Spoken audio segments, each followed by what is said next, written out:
Playing that game on Saturday, it was a new challenge because they're a faster paced offense and they have a lot of athletes just trying to get them up in the space. So that's kind of helping us for some of the Big Ten challenges that we're gonna have for this year. So playing that game, it was just a new challenge, a new environment, and they're just trying to get us ready for You this. were Big Ten Defensive Player of the Week, but you also, according to Meyer, missed 4 or 5 tackles. How do you view the way you played? Like Coach Myers said, I really don't feel like I played good enough. I can't be missing those tackles. I got to start wrapping up a little bit better. But I feel like as a team, we did a great job. As a defense, we just got like I was saying, we got to capitalize on those missed tackles, and that's going to stop us from getting on those yards. About, I think the number used was 16 missed tackles. I mean, how do you evaluate just the way you guys were able to bring down, Cal in space? And last year might have been something that caused a lot more worry from Coach Meyer. It didn't seem like he was quite as worried as he was last year. I feel like Coach Meyer wasn't as worried this year because I feel like we did, like I said, better as a defense. But like we have to try to get those missed tackles to like a single digit number. We're more looking like for 5 or 6 or something like that. But we end up having 16. But a lot of those missed tackles are guys just taking shots and knowing they have other guys coming back, other bullets having their back. So a lot of people were just taking shots and they knew they had other guys running in there behind them. So I feel like we just did what we had to do. This year didn't seem like it was quite as magnified because last year when you guys missed tackles, Bigelow took one back for 81 yards and whatnot. It didn't seem like you guys, like you said, gave up as many big plays as a result. Yeah, last year when we missed tackles, we missed tackles and we didn't have leverage on the ball. And this year we had leverage on the ball. Just guys was taking shots after he was trying to cut back in and they was missing on those type of tackles. It wasn't more of us missing leverage. It was just more of us just missing shots in open space. Ryan, what happened on the late hit on the quarterback? It looked like he sort of okey doked you a little bit, and like pulled up, or was that like just a lack or a lapse on your part? To me, from my vision, I thought he wasn't all the way out of bounds yet. So, but that was a stupid penalty. I can't be doing that again, and it won't happen again. Hey Ryan, if Florida A&M played the greatest game it's ever played, if Ohio State played a horrible game, could Florida A&M win this game Saturday?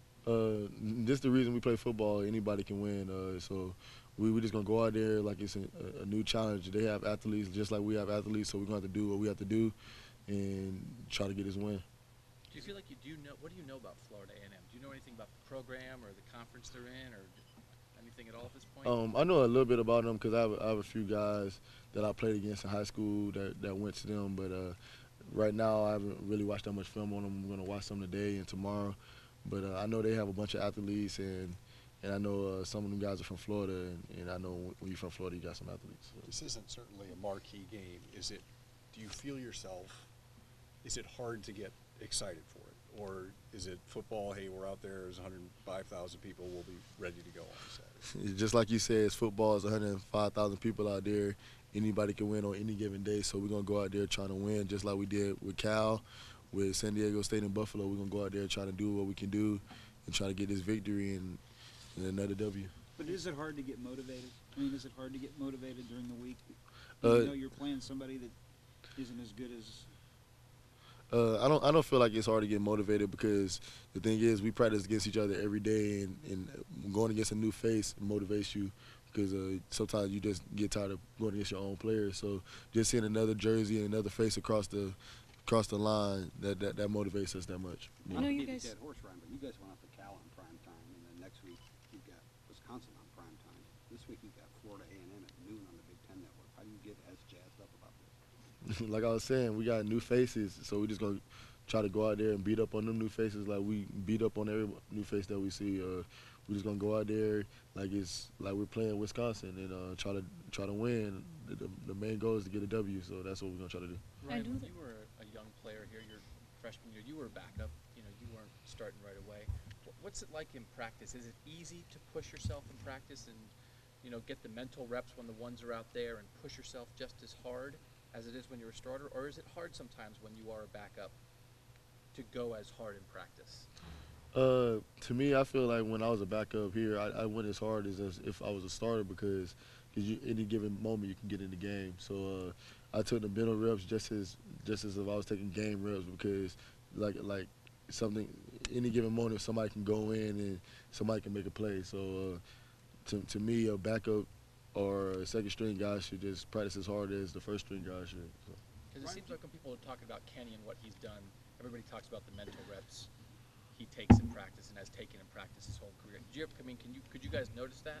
Oh yeah. He was a number 2 QB. He was still going through everything. Yeah, you can definitely notice what Kenny and a lot of the second string guys are doing when they're not in for those reps. They're watching and behind the guys that they're supposed to be behind, taking their extra steps and extra reps to make sure that their game is ready. So yeah, like when Kenny's back there taking his extra reps, you can definitely see it, and you see that he's capitalizing right now. I don't know how often you guys go ones on ones, but when you're on the field against Kenny, as opposed to Braxton, are there things that you have to like make mental notes of? Okay, Kenny does this better than Braxton, or Braxton does this better than Kenny. What sort of things do you sort of make mental notes on when you're going against the two of them? To me, to be honest, I feel like both of them are pretty good runners and both of them are pretty good passers. Braxton might be just a little bit shiftier in him when it comes to the run, but I feel like both of them you have to study for them almost pretty much the same because both of them can squeeze it into a tight window, both of them can throw over your head, and both of them can beat you with their legs. So we just go in there and practice like we practice against Braxton or we practice against Kenny. We just trying to stop both of them. I know you guys arrived back from Cal pretty late, so late it was early. Are you behind on your game prep because of that compared to where you would be other weeks?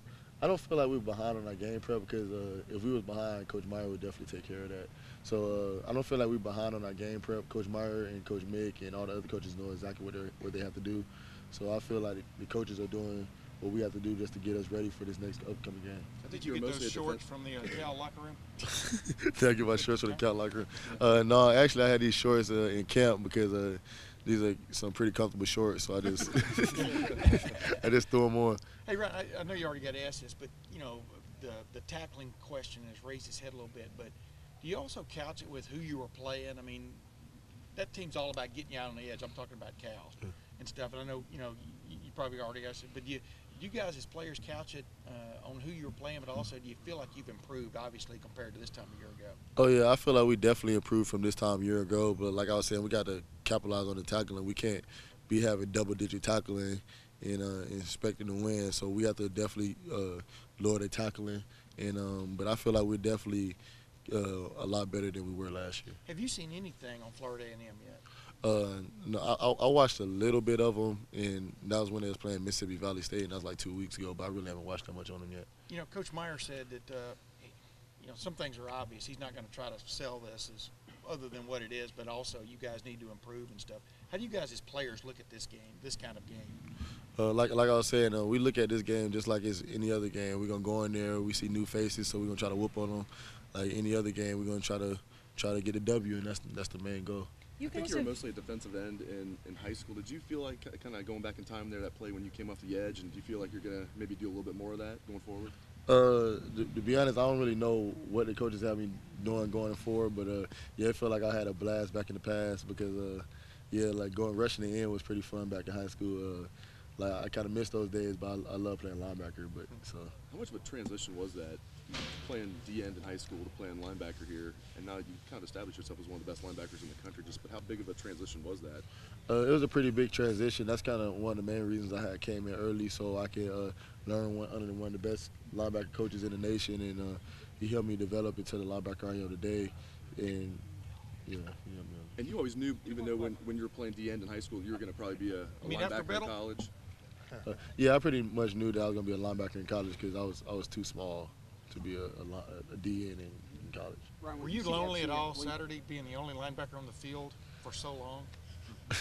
Yeah, it was kind of. What was it like playing in that kind of defense? I guess it extended period. It was kind of different because normally I'm used to seeing Curtis on one side or probably Josh or something. Yeah. But seeing a bunch of DBs out there, but it was a little bit different. But just knowing that I had a bunch of guys out there, knowing that everybody trusting each other and everybody's gonna make plays, that's all that matters. Ryan, when you see FCS opponents beat other BCS schools, like what goes through your mind? Is it almost like, oh Lord, look what happened to them? Or are you almost a little bit nervous because that, what happens if that happens to you one day? We look at those opponents just like it's a regular opponent, like it's Wisconsin, Iowa, any Big Ten opponent. We just go out there, try to win the game. So when we see them beat other teams, we see that the other teams probably overlook them. So we're not overlooking any opponent. We're gonna go out there and try to win every game.